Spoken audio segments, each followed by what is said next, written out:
welcome to the Remote Pilot Association podcast. I'm TC Freeman, your Chief Flight Instructor, and our topic today is going to be LAANC. If you're not familiar with that acronym, it stands for Low Altitude Authorization and Notification Capability.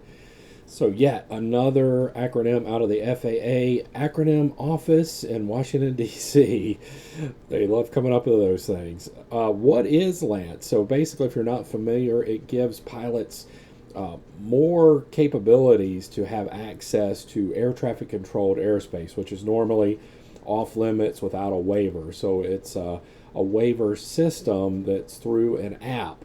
And that app will allow you access to a gridded system. So if you think about a cylinder that surrounds an airport, that particular airport's air traffic control kind of owns, if you will, it'll make it into a gridded system, or like think of a waffle type system, and it'll have different altitudes. Close into the airport, you have a lot of manned aircraft taking off and landings. Your authorizations will be zero altitudes. You can't fly there, but you get a little bit from the airport and away from the approach and departure ends, and you'll be able to fly up to maybe 100 feet. And it is a little bit surprising at the local airport close to me that's air traffic controlled. You can just go a little ways from the airport, maybe a mile, and get up to 100 feet, which is kind of surprising.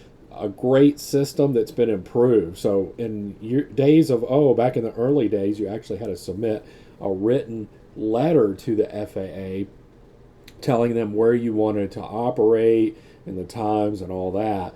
The downside was it could take up to 90 days for that to be reviewed and approved or denied. And that was putting a lot of folks that had small businesses in a tight spot. Your customers want a little bit quicker response time typically than 90 days, if it did happen at all. Now LAANC is available for not only commercial remote drone pilots, but it's also available to recreational pilots as well. Just keep in mind that we do have the remote ID rule that's coming up, and you'll be required to outfit for that when the time comes. That's September 2023. If you got one with a manufacturer installed one, that should have been done last year. Make sure it's activated and working. I know it's a contentious topic, and we will not address that area we're talking about today. Now, the sad part of LAANC is this. So according to a Drone XL article, only 20 to 30% of drone pilots are complying. And I would say another way to say that is using LAANC according to an Aloft study. They were one of the LAANC approved providers to the FAA. So there's several folks that offer those apps, but they have to be approved by the FAA. What this means, though, is you've got 70 to 80% of folks that are violating air traffic controlled airspace, and that's very disturbing for whatever reason. I personally think it's probably a combination of folks just not knowing, they're just totally unaware, education, they don't understand airspace per se. There are some drones better than others that show where the flyable airspace is, and ones that are restricted or off limits, and some integrate LAANC into their normal apps, or you have to go to the FAA approved ones.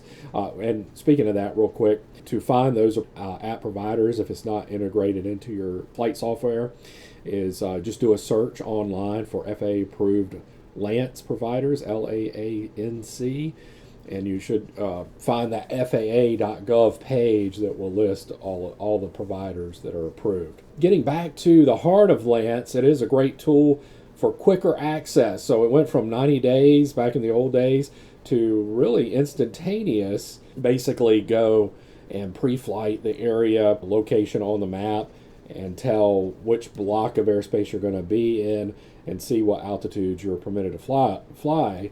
And so if that was good, you could get on site and put the LAANC approval in and be automatically or immediately approved for flight in that airspace to whatever altitude is approved in that particular block. Progressively lower altitudes at the closer into the airport and approach areas and departure areas you get to the runways, But kind of think in a basic term, think about a cylinder of airspace that goes to the ground. Typically it's 5 miles away from a controlled airport, maybe some exceptions there.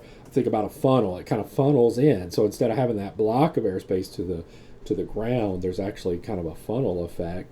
Yeah, I've had several opportunities to use LAANC, and one of my first ones was shooting a e-bike commercial. The customer wanted to shoot at a local park that was underneath Class C airspace. Put the LAANC approval in, got approval for it, showed up on site. Then I said, okay, when are we going to fly the drone? How's this going to work?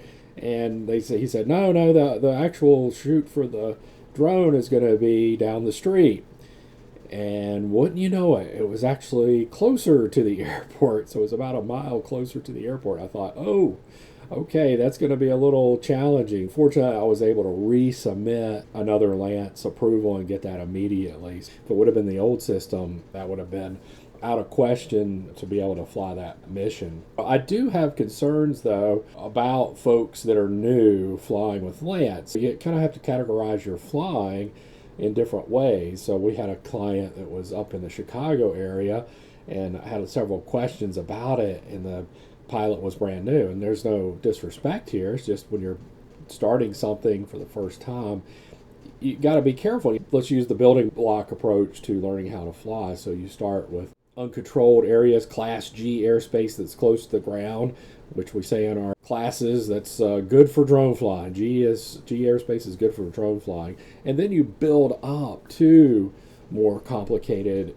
airspaces as you go. And especially something like this, a Class C using LAANC, I would say try to solicit somebody. It doesn't necessarily have to be a flight instructor, but maybe an experienced drone pilot. That's all we got for this time. I'm TC, your Chief Flight Instructor for the RemotePilotAssociation.com, where you can sign up for our free newsletter.